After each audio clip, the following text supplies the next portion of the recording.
Sorry, मैं जानता हूँ कि इस काम के लिए मैं काफ़ी लेट हो चुका हूँ, लेकिन फाइनली पठान का ट्रेलर आ चुका है, जिसे देखने के बाद दिल में धक-धक सा हो रहा है और साथ में एक्साइटमेंट भी है कि बॉलीवुड कुछ तो ओरिजिनल ला रहा है। इस ट्रेलर को देखने के बाद हमें पठान फिल्म की कहानी का सार समझ में आता है। ये कहानी मेनली बेस्ड बाकी यशराज स्पाई मूवी की तरह, जिसमें आपको कुछ नया तो नहीं दिखेगा, पर सिद्धार्थ आनंद इस कॉन्सेप्ट को कैसे एग्जीक्यूट करते हैं, वो इम्पॉर्टेंट है। इसके कुछ सीन्स सिद्धार्थ की वॉर मूवी की तरह लग रहे हैं, जैसे कि ये बर्फ में फाइट सीन। फाइट से याद आया, इस ट्रेलर में बहुत कुछ दिखाया गया है, जिसमें 90% तो सिर्फ एक्शन है और बाकी 10% दीपिका की टांग है। यानी ये एक्शन पैक्ड मूवी होने वाली है। खैर, पठान मूवी की बात करें या स्टोरी की बात करें तो इसमें एक आउटफिक्स एक्स नाम का ऑर्गेनाइजेशन दिखाई गई है, जो पैसे लेकर किसी भी देश पर हमला कर सकती है। इसका कोई पर्सनल ओपिनियन नहीं है, ये किसी के लिए भी काम करती है और इस बार इस ऑर्गेनाइजेशन को टारगेट दिया गया है इंडिया।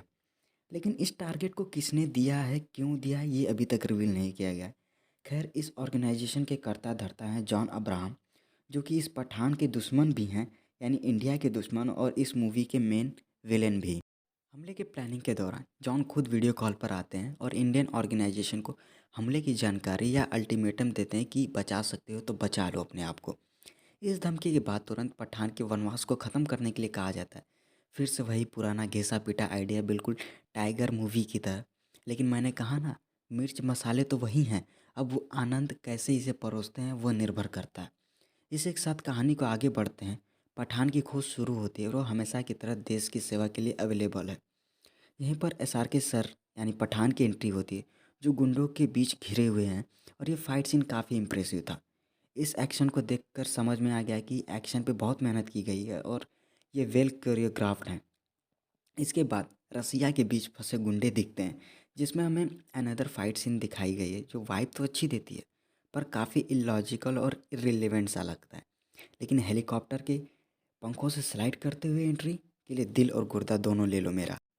इसके बाद हमें कहानी को आगे बढ़ाते हुए रणवीर की लुगाई दीपिका के बारे में बताया जाता है। वैसे नाम तो रिवील नहीं होता, लेकिन इतना तो पता चलता है कि ये भी देश की सेवा के लिए तत्पर है। वैसे गाने देखने के बाद मुझे तो लगा था सिर्फ इनको लड़कों के अरमानों के साथ खेलने के लिए रखा गया, लेकिन इनका भी काम है। ये भी एक एजेंट है जो बहुत सारे टास्क को सफलतापूर्वक किया है। इस बार इन्हें काम करने के लिए मिला है पठान का साथ। पठान और दीपिका दोनों मिलकर कोडेक्स यानी जॉन को रोकेंगे। और वहीं इन्हीं सभी के बीच पठान और रणवीर भैया की बेगम से इलू इलू हो जाता है। इन्हीं बातों से आगे निकलते हैं। इसके बाद हमें एक न्यू टेक्नोलॉजी दिखाई जाती है। मेनली वो एक वेपन ही था, जो किसी तरीके केओस के लिए यूज़ किया जाने वाला था। लेकिन इसके बाद हमें मेन डैडी वेपन को दिखाते हैं, जो कि एक न्यूक्लियर बम की तरह लग रहा है।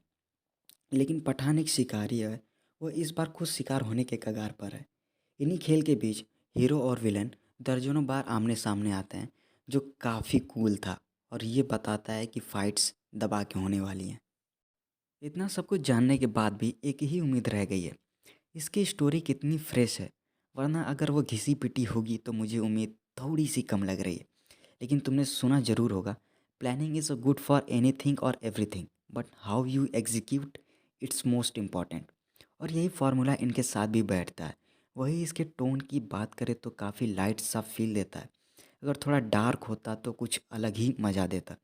बीजीएम में कोई खास दम नहीं था, पर जय हिंद और बाकी डायलॉग्स के लिए सीटियाँ बजने वाली हैं, लिख के ले लो।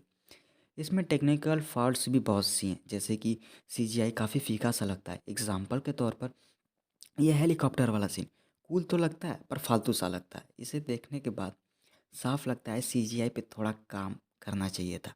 अगर यही सीन किसी बिल्डिंग के टेरिस पे होता तो काफ़ी अच्छा और लॉजिकल लगता। और VFX भी कहीं ना कहीं कमज़ोर सा लगता है। खैर, इन्हीं सभी बातों को ख़त्म करते हैं और उम्मीद करते हैं ये 500 करोड़ के क्लब में शामिल हो इसी और के हमें साथ मज़े दे। थैंक यू मेरी तरफ से, अगर आप यहाँ तक पहुँचे तो। अगर वीडियो पसंद आई हो तो लाइक शेयर और सब्सक्राइब ज़रूर करें। और हाँ, कमेंट करके बताइए कि क्या आपको लगता है शाहरुख खान और पठान का वनवास त्यागना सफल होगा। मुझे उम्मीद है कि आप मेरा मतलब समझ रहे होंगे।